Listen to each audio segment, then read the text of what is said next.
విజయవాడ పరిసర ప్రాంత ప్రజలకు గొప్ప శుభవార్త.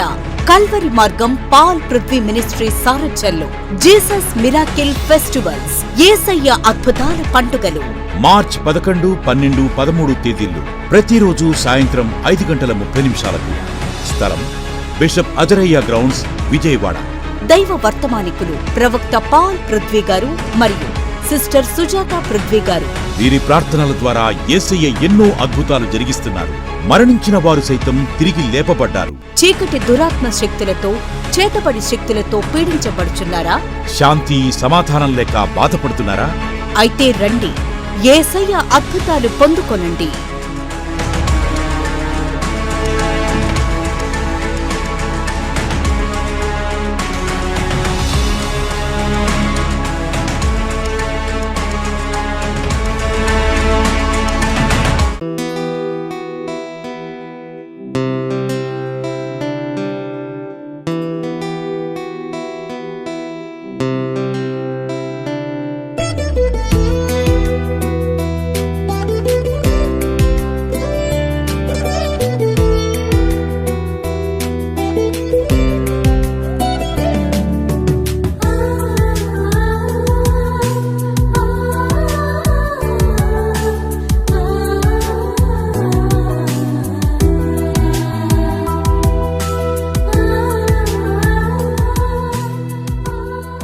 యేసుతో ప్రతిదినం అనే ఆధ్యాత్మిక కార్యక్రమానికి మిమ్మల్ని అందరినీ ప్రేమతో ఆహ్వానిస్తూ మీ అందరికీ నా హృదయపూర్వక వందనాలు తెలియజేస్తున్నాను.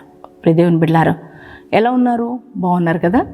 ఉదయమే లేవగానే ప్రార్థించి దేవుని వాక్యాన్ని చదివి ఉన్నారని నేను నమ్ముతున్నాను. ప్రతి ఉదయం లేవగానే దేవుని స్తుతించుట మనకెంతో ఆశీర్వాదకరం అండి. మనం లేవగానే ఆయన ముఖాన్ని దర్శించుకోవడం మనకెంతో దీవెనకరం అండి.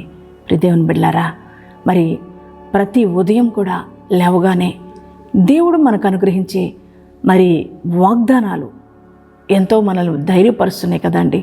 అవును, దేవుడిచ్చే ప్రతి మాట అది నిశ్చయముగా నెరవేర్చబడేది. దేవుని బిడ్డలారా, మనిషి వంటి మాటలు కావు దేవుని మాటలు. ఆయన మాటలు మరి శ్రేష్టమైనవి, నిశ్చయంలో ఉన్నవి. దేవుని బిడ్డ, మరి ఈ ఉదయం కూడా నా దేవుడు నాకేం వాగ్దానం ఇస్తారని ఎదురు చూస్తున్నారు కదా.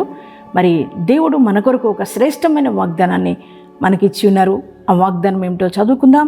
నిర్గమాకాండము 23వ అధ్యాయము 25వ వచ్చిన చివరి భాగాన్ని చదువుకుందాం. నేను నీ మధ్య నుండి రోగము తొలగించెదను. Praise the lord.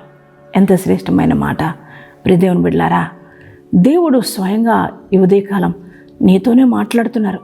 ఆయన అంటున్నారు, నేను నీ మధ్య నుండి రోగాన్ని తొలగించేదనని ప్రభు అంటున్నారు. దేవుని బిడ్డలారా, ఈ ఉదయకాలం ఈ వాగ్దానం వింటున్నా, చూస్తున్నా, మరి మీ జీవితాల్లో ఈ రోజున ఏ రోగంతో బాధపడుతున్నారో నాన్న, ఏ రోగం నేను నిద్ర లేకుండా చేస్తుంది? ఈ రోజున హెచ్ఐవి కావచ్చు, క్యాన్సర్లు కావచ్చు, అలాగే భయంకరమైన వ్యాధులు, దీర్ఘకాలిక వ్యాధులు, షుగర్, థైరాయిడ్, మరి బీపీ, అలాగే అనేక భయంకరమైన రోగాలు కదా. ఈ రోజున వైద్య శాస్త్రానికి కూడా అందని రోగాలు ఈరోజు ఎన్ని ఆవరించి ఉన్నాయేమో కదండి. మరి నీ శరీరంలో ఉన్న రోగాన్ని బట్టి, అది ఏ రోగమైనా కానీ ఆ రోగాన్ని బట్టి నిద్రలేని రాత్రులు గడుపుతున్నావు కదా. సరైన భోజనం కూడా తినలేని పరిస్థితిలో ఉన్నారు కదా. ఆ రోగం నిన్ను ఎంతగానో పీడిస్తుంది కదా. ఆ రోగం నీకు మనశ్శాంతి లేకుండా చేస్తుంది కదా. ఆ రోగాన్ని బట్టి మరి నీ యొక్క జీవితంలో నెమ్మది లేదు కదా. అలాగే నీ కుటుంబ సభ్యుల్లో కావచ్చు, అలాగే మరి నీ భార్య కావచ్చు, నీ బిడ్డలు కావచ్చు, నీ భర్త కావచ్చు, నీ తల్లిదండ్రులు కావచ్చు, రోగాలతో బాధపడుతున్నారేమో. మరి నీకున్న కష్టార్జితం అంతా కూడా ఆ రోగాల నిమిత్తమే హాస్పిటల్కి ఖర్చు అయిపోయి ఉందేమో. ఒకవేళ హాస్పిటల్ చుట్టూ తిరిగి వేసారిపోయి ఉన్నారు కదా. ఎన్నో మెడిసిన్స్ వేసుకుంటున్నావు, ఎన్నో మందులు వాడుతున్నావు, అయినా నీ రోగం ఏమాత్రం తొలగిపోలేదు. డాక్టర్లు ఒకవేళ చేయి విడిచిపెట్టారా నాన్న? డాక్టర్లు మా వల్ల కాదంటున్నారా నాన్న? ఇక నీ జీవితం ఇంతే అని అంటున్నారా? ఇక నువ్వు కొన్ని రోజులే నువ్వు బ్రతుకుతావు అని అంటున్నారా? ఒకవేళ ఆ డాక్టర్ గారు చెప్పిన మాటలు విని నీ హృదయం అంతా తల్లడిల్లిపోతుందేమో.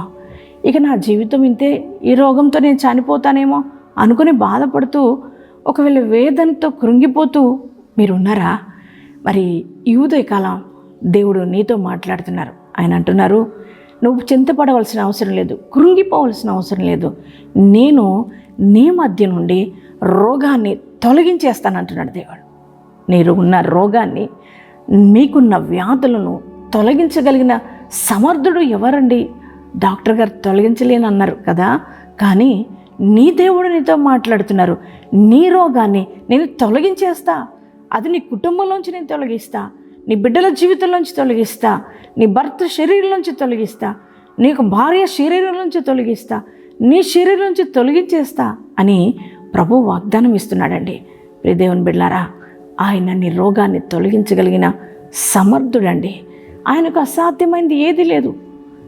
మరణకరమైన రోగమైనా, ఎట్టి వ్యాధి అయినా, ఎటువంటి బలహీనత అయినా, ఎటువంటి అనారోగ్యమైనా దేవుడు నేను స్వస్థపరిచే దేవుడుగా ఉన్నాడు. ప్రియ దేవుని బిడ్డలారా, ఆయన నీకోసమే గాయపరచబడ్డాడు, మన కోసం ఆయన గాయపరచబడ్డాడు. మనకున్న గాయాలను కట్టడానికి, మనకున్న రోగాలను స్వస్థపరచడానికి, విడుదల ఇవ్వడానికి దేవుడు ఆయన గాయపరచబడి ఉన్నాడు. ప్రియ దేవుని బిడ్డ, ఆయన పైన వాక్యంలో ఉంటుంది. ఏమని అంటున్నాడంటే, ఆయన అంటున్నాడు, నీవు గనక నన్ను సేవిస్తే ఖచ్చితంగా నీ మధ్య నుండి నేను రోగాన్ని తొలగిస్తానని.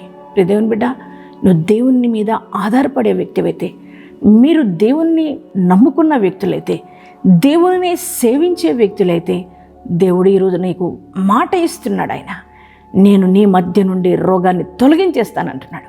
ఎంత గొప్ప దేవుడా! మనం ఆయన పిల్లలమండి. ఆయన స్వరక్తం ఇచ్చి మనల్ని సంపాదించుకున్నాడండి.